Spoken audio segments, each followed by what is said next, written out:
کل ہم نے کہا تھا کہ بھارت یہ بھی چاہ رہا ہے کہ اگر پاکستان کا نام نہ لگے یو اے ای کا نام لگ جائے، اس لیے کہ وہ اپنے سارے میچز یو اے ای میں کھیل رہے ہیں، لیکن آئی سی سی نے بتایا کہ ایک ہی آفیشیل لوگو ہوگا جس پہ پاکستان کا نام بطور میزبان بطور ہوسٹ ہوگا، اور وہی لوگو آفیشیل ہوگا، وہی 8 کی 8 ٹیمیں یوز کریں گی۔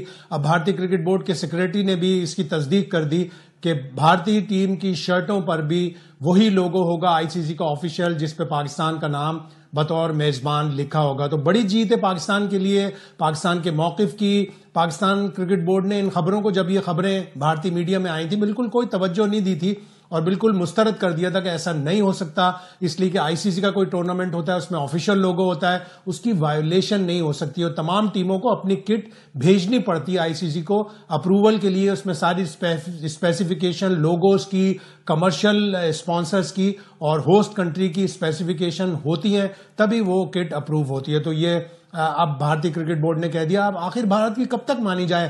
بھارت کی یہ بات مان لی کہ پاکستان نہیں آنا چاہتا، تو ہائیبرڈ ماڈل پر کنڈیشنل ہائیبرڈ ماڈل اپروو کر لیا۔ جب پاکستان نے تو کبھی بھی پولیٹکس کو اسپورٹس میں ملوث نہیں کیا۔ پاکستان نے 2021 کی جو T20 ورلڈ کپ تھا، گو کہ بھارت میں نہیں ہو رہا تھا کووڈ کی وجہ سے، یو اے ای میں ہوا، لیکن اس پہ ہوسٹ کا نام بھارت لکھا تھا۔ 2023 کے ورلڈ کپ میں بھارت کا نام پاکستان نے اپنی شرٹوں پہ لگا کر کھیلا۔ تو بھارت کو کس چیز کا اعتراض ہے، کس وجہ سے وہ ساری پولیٹکس کو ملوث کرنے کی کوشش کرتے ہیں؟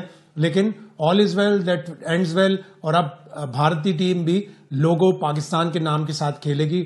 اچھا ہے، بھارت کو پتہ چلے گا کہ آخر کوئی حیثیت رکھتا ہے۔ جی کامران، تو یہ ایشو ہے، اور اب یہ کل سے چل رہا تھا اور اب ایکسیپٹ ہو گیا ہے کہ ظاہر ہوسٹ کا نام تو ہوگا۔ کیا سوچتے ہیں آپ اس میں؟ دیکھیں بالکل ہونا چاہیے، اور پاکستان کا اب آگے ہم لوگوں نے بڑا مشکل سے ہضم کیا، جو چیمپئنز ایشیا کپ کا جو لوگو تھا اس پہ پاکستان ہوسٹ کر رہا تھا، اس پہ نہیں لکھا گیا تھا، لیکن یہ آئی سی سی کا ایونٹ ہے، تو ہر ٹیم کی جرسی پہ جو ہوسٹ کر رہا ہوتا ہے اس کا لوگو ضرور لگا ہوتا ہے، اس کا نام لکھا ہوتا ہے۔ تو میرے خیال سے پاکستان کرکٹ بورڈ نے، جیسے شاہد بھائی نے بتایا، بالکل اگنور کیا، اور ایسے ہی کرنا چاہیے تھا، بالکل ویلیو نہیں دینی چاہیے تھی۔ سیدھا آئی سی سی نے دیکھا، نوٹس لیا، اس کے بعد ان کے سیکٹری کی جو پریس ریلیز آئی ہے، جو انہوں نے بات کی ہے، تو میرے خیال سے ایس او پیز پراپر آئی سی سی کے فالو کیے جائیں ہر ٹیم کی طرف سے۔ اب یہ نہیں ہے کہ ہر چیز اپنی منوائیں، وہ اس سے ریلیشن بہتر نہیں ہوگا، کرکٹ کا لیول بہتر نہیں ہوگا۔ یہ انڈین کرکٹ کی امیج بھی دنیا کے ساتھ خراب ہو رہی ہے، خراب آگے دیکھیں ہائیبرڈ ماڈل پہ آگے خراب ہوئی ہے، ان کا کافی مذاق بنا ہے۔ تو یہ میڈیا کو ایسی حرکتیں کرنی نہیں چاہیے۔ کچھ لوگ ہیں، ہر میڈیا نہیں، کچھ لوگ ہیں جو ایسی چیزوں کو بہت زیادہ بڑھا چڑھا کے دکھاتے ہیں، تو اس سے کوئی فائدہ نہیں ہوگا، نقصان ہی ہوگا۔ بالکل صحیح ہے، اور کل بھی ہم یہی بات کر رہے تھے کہ آئی سی سی کی گائیڈ لائنز ہیں، آئی سی سی ایک گورننگ باڈی ہے کرکٹ کی، تو جو ان کی پالیسی ہے سب کو وہی فالو کرنی چاہیے۔ دیکھیں وہی کرتے آ رہے ہیں، ہر ٹیم کرتی آ رہی ہے۔ انفارچونیٹلی میں یہ بولوں گا، جو آئی سی سی ایونٹ ہائیبرڈ ماڈل پہ ہو رہا ہے، کچھ ایشو آپ کو پتا ٹاپ لیول پہ، وہ جب تک حل نہیں ہوں گے، ایسے بیٹھیں گے نہیں ٹیبل پہ، اتنی دیر یہ چیزیں چلتی رہیں گی۔